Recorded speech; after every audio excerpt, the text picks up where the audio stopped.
You saw it all during round number 3, the rapid fire. 3 down, 1 more round to go. 2 minutes per team to establish themselves in the next round. Who will make the best use of these 2 minutes? This is the sum up of the debater. Think of a situation once again and give me an example of a daily newspaper in Sri Lanka which does not talk about a motor car accidents. It's very rare situations. Accidents has become a war which has no solution at present. Let me present you the statistics of the accidents. Last 3 decades from 1977 to 2007 recorded 1,120,848 accidents, 40,000 deaths, 370,000 injuries and 668,440 serious injuries. So the Honorable Panel of Judges, in such a situation, can Sri Lanka reduce the age for obtaining driver's license? Definitely, the answer is once again no.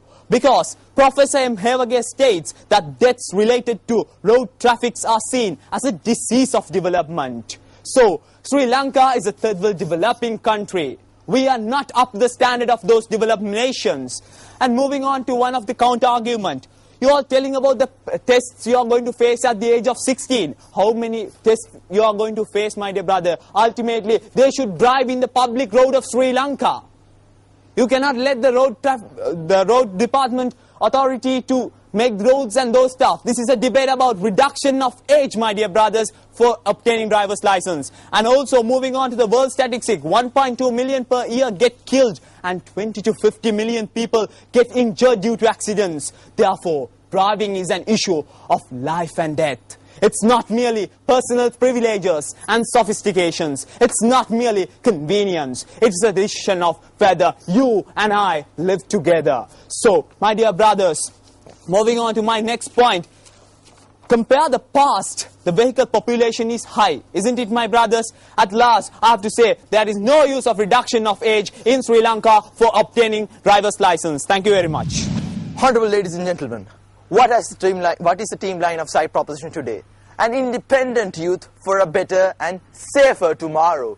We talk about safety and we talked about a better youth. We talked about why there is a necessity for the youth to drive, and we told you as to how that safety would how safety effects would not affect the system that side proposition is proposing.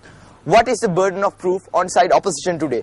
They had to prove, since they were harping on the fact that youths were different and they had less capacity, they had to prove that adults were different from youngsters in many ways, which they failed to do. But what side proposition said was, we stated as to you as to why the youngsters have a necessity to drive, and we told you as to how there is a how they are responsible in the current context, and how the system has changed, how society has evolved, and that is why we entrust this responsibility to the youngsters and we allow them to drive.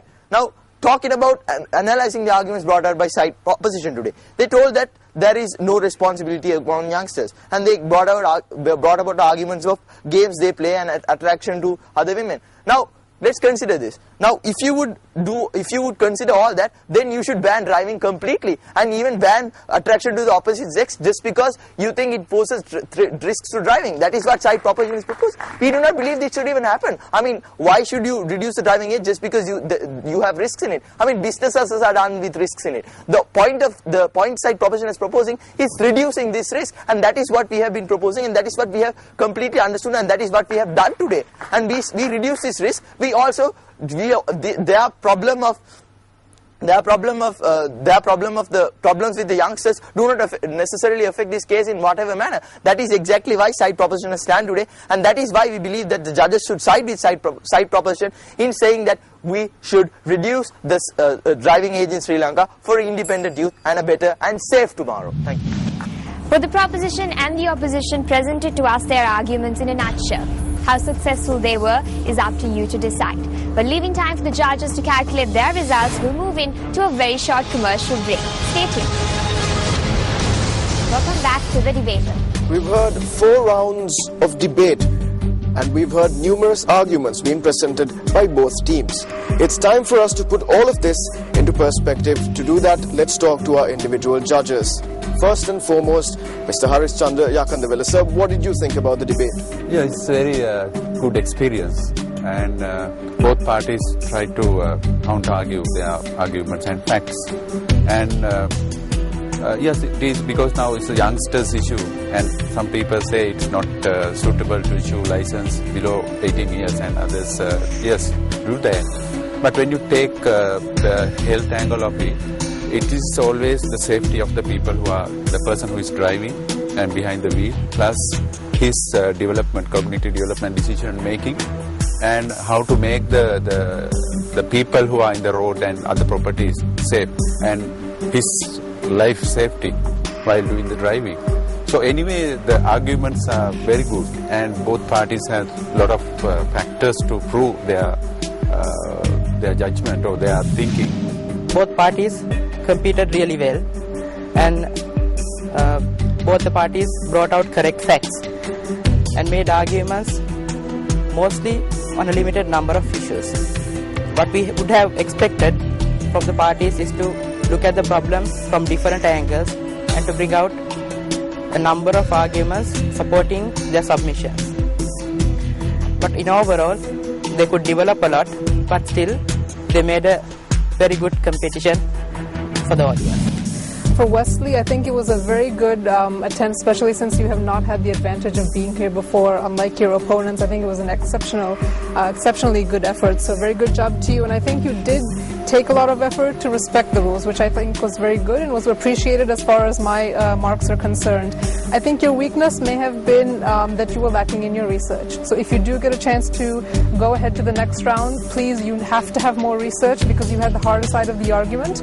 So you need a lot more research than perhaps your opponent, because you have to defend your argument a lot more in order to convince us that that's the stand it should be. One other point is make your examples relevant, because I think some of the examples that you used were not particularly relevant to the topic at hand. And I think your opponents once mentioned that there was a bit of ambiguity because of the irrelevant nature of the examples that you presented in your argument, but overall, very good effort. St. Sylvester, obviously I have the comparative advantage. You've all improved from the last round, undoubtedly. I was disappointed at your lack of respect for the rules, particularly in the third round. I mean, you've been here before, you know better than everybody else what the rules are.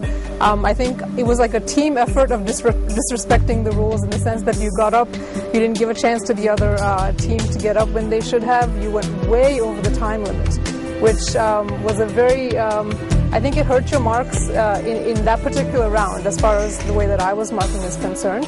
But one other point for you is that you didn't do anything to sort of point that out. You could have very well pointed out that your time is up and you should stop, but you did not do that as well, so you lost some marks in that round as well. I was quite impressed with the quality of the debate, having seen, it's the next generation of leaders, the Y generation as we call it. They did put out some good points, but like the other judges said, there were some sort of lack of information, I would call it. The points to note is that statistics are there to guide, but the information, decision making, all depends on. And end of the day, the final output needs to be thought through. Like the other judges said, and I was quite disappointed in terms of their time management on both sides. It's now time for us to give away the top achievers best speaker in today's debate. To do the honors, I call upon Dr. Harish Chandra Yakandavela. It's coming from Kandy, St. Sylvester's, is Mohammed Naflan. Big round of applause to Mohammed Naflan, the top achievers best speaker in today's debate.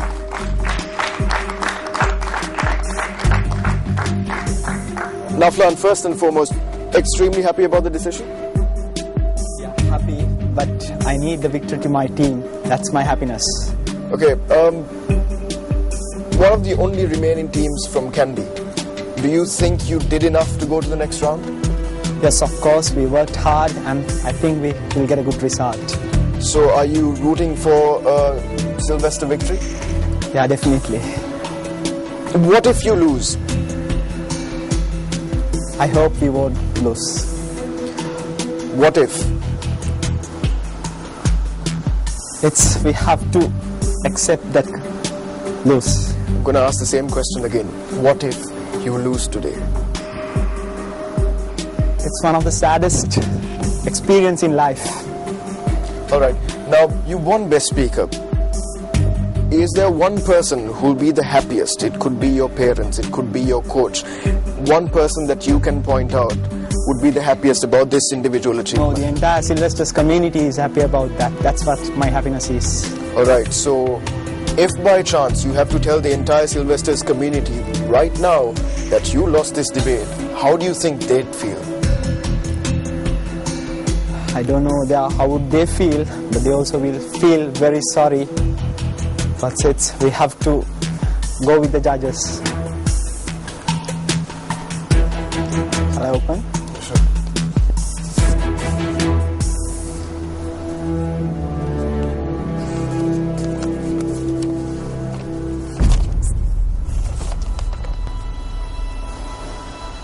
This is to certify that the preceding judges made the following judgment in the debate conducted between Wesley College, Colombo and St. Sylvester's College, Kandy on the 25th of August 2012. And the opposition, St. Sylvester's College, become the winners.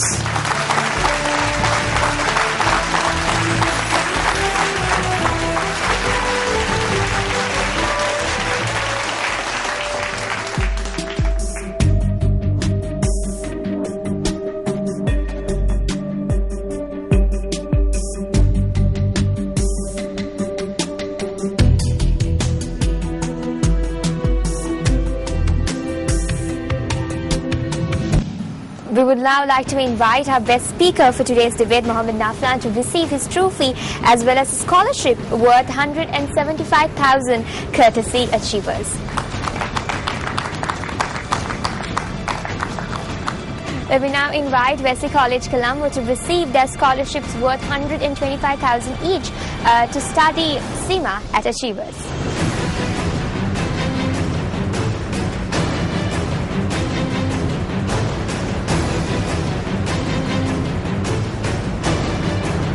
The winning team, the victorious team, St. Sylvester's College, Kandy. Congratulations to St. Sylvester's College, Kandy, and thanks for joining in. Tune in next week for another round of exciting debate. Good night.